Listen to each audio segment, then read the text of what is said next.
Why I quit teaching. First off, I was a teacher for 11 years. I taught middle school.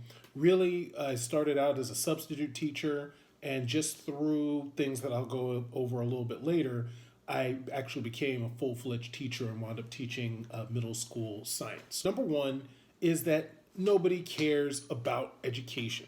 Now, you can go all the way down the line through all the things that people you typically hear about teachers complaining about: lack of resources, not enough pay, the workload that they have to take home. All of these things kind of encompass the fact that nobody really cares about teaching. This leads to just a general apathy in the education system, a lack of innovation, no funding for certain programs. They're actually still cutting out art, cutting out music. They're slowly but surely trying to shorten the school year so that they don't have to pay those expenses, and all for the name of dollar amount. It has nothing to do with the teacher or the student. It has everything to do with money.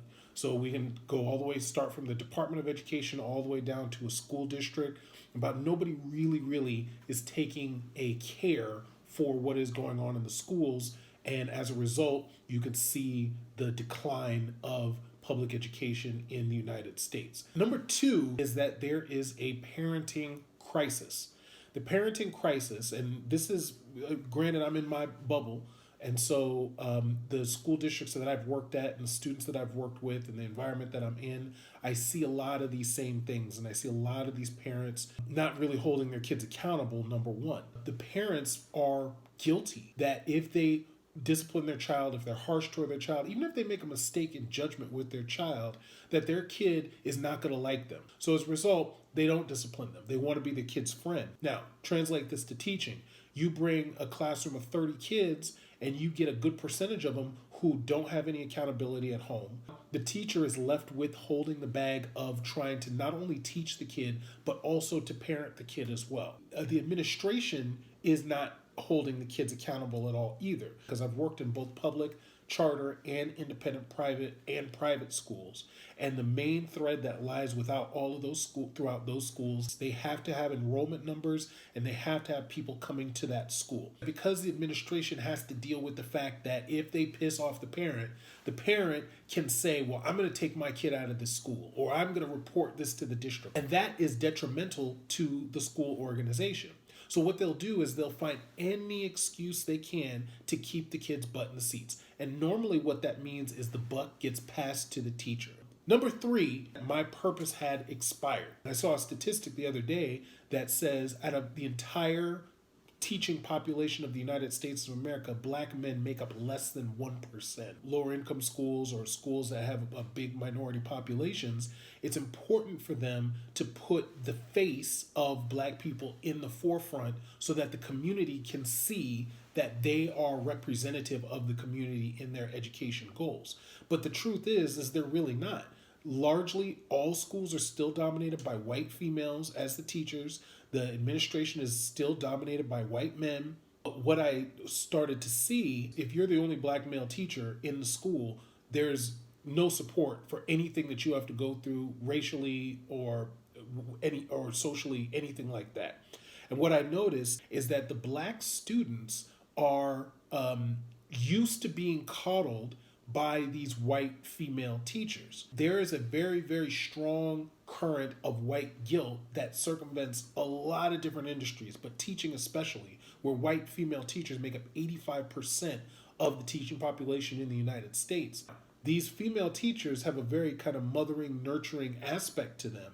And what they do with these black students is they're kind of objectified into these poor, underserved minority kids.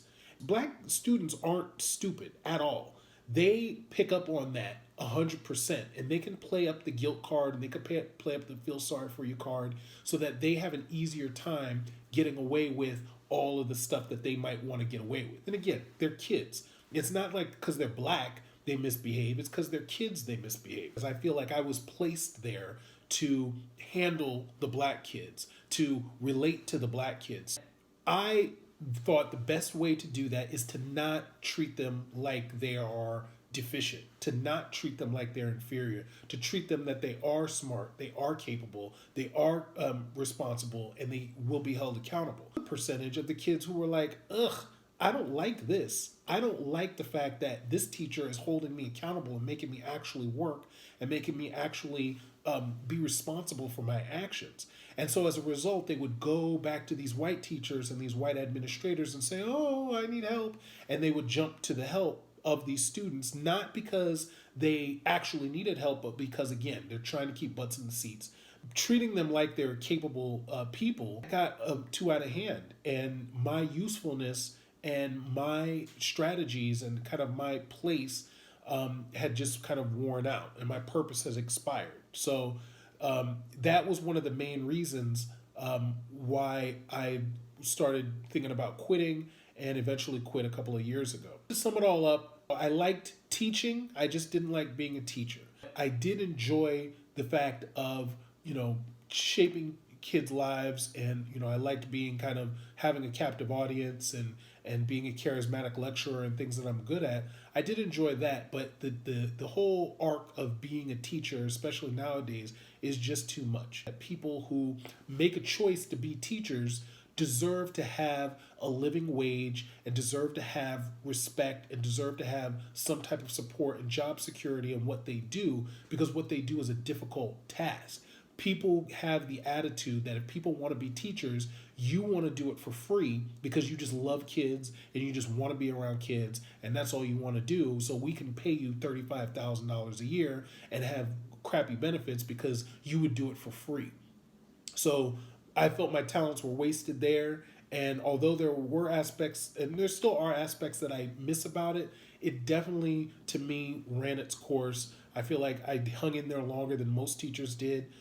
With 11 years, I think the mark is like 5 or 6 years where most teachers quit. So I hung in there for a while. But I had been to too many school districts. I had worked with too many administrations and kept seeing the same things over and over and over again. Not holding the kids accountable, not supporting, and not understanding the dynamic of having an African American male teacher on staff, and just in general, people not caring. Parents not really caring what's going on at the school. The state not really caring about what's going on at the school. Students really not caring what's going on at the school. Nobody cares. So I always liken it to me being like a clown at a kid's birthday party, and the parents paid for this clown to entertain these kids, and the kids now want to abuse this clown. They want to punch the clown. They want to hit the clown and kick the clown and put a cream pie in the clown's face. And all the while, the parents are just sitting by looking at the clown like, you had better let them hit you in the face with a pie, damn it. And I hated feeling like that. So let me know what you think, guys, in the comments. I'd love to talk to you about it. Been out of teaching for a couple of years now. If you're thinking about leaving the profession or you've left the profession, leave a comment below. I'd love to talk to you about it. And be sure to like and subscribe, of course, all that nonsense. And talk to you soon, guys. Thanks.